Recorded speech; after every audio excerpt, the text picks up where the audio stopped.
आपको पता है कौन सा फेस्टिवल आ रहा है? यस, जन्माष्टमी। और हम जन्माष्टमी क्यों मनाते हैं? क्योंकि इस दिन भगवान श्री कृष्ण का बर्थ हुआ था। कृष्ण जी जो विष्णु जी के अवतार हैं। कृष्ण जी बहुत नटखट, चंचल और शरारती थे। वो गोपियों को बहुत तंग करते थे। कभी उनकी मटकी फोड़ देते थे, कभी उनकी चोटी खींच देते थे और कभी बागों में से फ्रूट्स तोड़कर खा जाते थे। And do you know what did he like to eat the most? Yes, उनको सबसे ज़्यादा मक्खन खाना पसंद था। वो जहाँ कहीं भी मक्खन देखते थे अपने फ्रेंड्स के साथ मिलकर मक्खन को चुराते थे, खुद भी खाते थे और अपने फ्रेंड्स को भी खिलाते थे। इसलिए उनको सब माखन चोर भी कहते हैं। He loved playing flute. उनको बांसुरी बजाना बहुत पसंद था। जब भी वो बांसुरी बजाते थे, उनकी बांसुरी की आवाज़ सुनकर सारी गोपियाँ और सारे एनिमल्स उनके पास आ जाते थे। चिल्ड्रेन, वैसे तो कृष्ण जी की बहुत सारी लीलाएं हैं, पर आज मैं आपको उनकी 2 लीलाओं के बारे में बताऊंगी। पहली है गोवर्धन लीला। श्री कृष्ण जी के गांव के लोग गॉड इंद्र की पूजा करते थे। गॉड इंद्र जो कि बारिश करते थे। कृष्णा जी को ये बात पसंद नहीं थी। उन्होंने सबको समझाया कि हमें गोवर्धन पर्वत की पूजा करनी चाहिए, क्योंकि हमारी सारी लाइफ उन पर डिपेंड करती है। क्योंकि इससे हमें वुड मिलता है घर बनाने के लिए और चूल्हा जगाने के लिए, वाटर मिलता है और सबके खाने के लिए फूड भी मिलता है। देखो, इतना सब कुछ तो मिलता है, इसलिए हमें इनकी पूजा करनी चाहिए। कृष्ण जी की बात सारे लोग मान गए और फिर वो गोवर्धन पर्वत की पूजा करने लगे।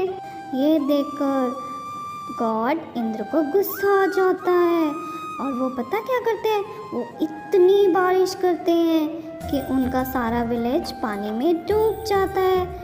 फ्लड्स आ जाते हैं, जहाँ देखो वहाँ पानी ही पानी होता है।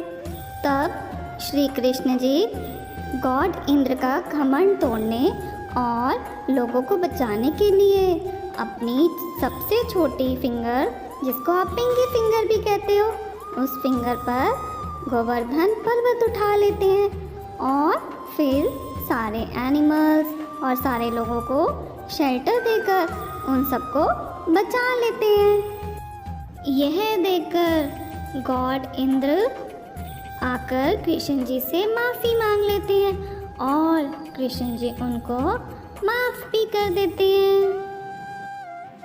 So children, this was the story of Shri Krishna and Govardhan पर्वत। और अब मैं आपको श्री कृष्ण जी की एक और लीला के बारे में बताती हूँ। एक बार कृष्ण जी के विलेज की रिवर में एक बहुत बड़ा स्नेक, जिसका नाम कालिया नाग था, रिवर में आ गया और उसने अपने पॉइजन से सारे रिवर को पॉइजनस कर दिया, जहरीला बना दिया। एक दिन कृष्ण जी अपने फ्रेंड्स के साथ रिवर के पास खेल रहे थे। खेलते खेलते उन सबको बहुत ज़्यादा प्यास लगी। जब कृष्ण जी वाटर ड्रिंक करने लगे, then he saw the colour of the water was black. यह देखने के लिए पानी ब्लैक क्यों है, उन्होंने वाटर में जंप कर दिया। तब कृष्ण जी को वहाँ पर वो बिग वाला स्नेक दिखाई दिया। वो स्नेक कृष्ण जी को मारने के लिए भागा। फिर पता क्या हुआ? रिवर के अंदर कृष्ण जी और कालिया नाग के बीच में फाइट होती है। कृष्ण जी तो बहुत स्ट्रॉन्ग थे, उन्होंने कालिया नाग को फाइट में हरा दिया। कालिया नाग ने कृष्ण जी से माफ़ी मांगी, कृष्ण जी ने उन्हें माफ़ कर दिया। इसी खुशी में कृष्ण जी ने कालिया नाग के ऊपर डांस किया। चिल्ड्रेन, जैसे आपके बर्थडे पे मम्मा घर डेकोरेट करती है, वैसे ही कृष्ण जी के बर्थडे पर सारे टेम्पल्स को डेकोरेट किया जाता है, वहाँ झांकियाँ लगाई जाती हैं और भजन भी गाए जाते हैं। आप सबने ये ज़रूर देखा होगा। And wishing you all happy Janmashtami.